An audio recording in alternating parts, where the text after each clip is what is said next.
utos ng pamahalaan. Kapitan, ano ang dahilan ng kabuluhan? Padre Jose Burgos, Padre Mariano Gomez, Padre Jacinto Zamora. Inaaresto kayo dahil sa pagkasangkot sa Cavite Mutiny. Kapitan, bakit? Wala kaming kasalanan. Ang aming katungkulan ay para sa simbahan at sa bayan. Di ako magpapasya. Sumama na kayo sa amin. Ha? Ano ang ginagawa mo sa akin?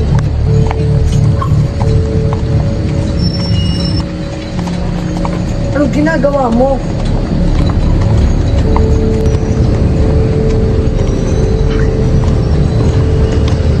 Hindi ko maisip bakit tayo idinawit.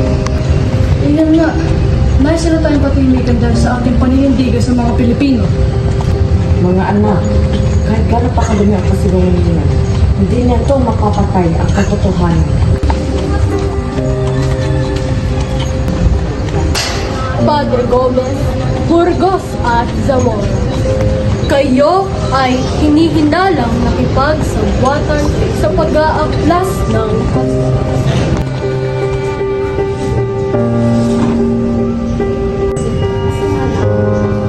Maglabas kayo ng tunay na ebidensya.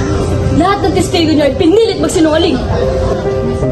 Ako ay hinatulan tayo lamang sa isang baraha. Iyan ba ang hustisya?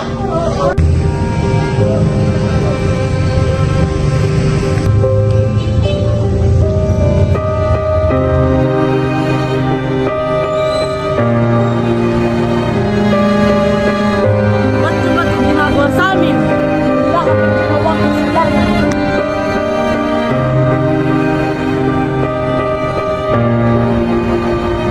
Wala kayong awa!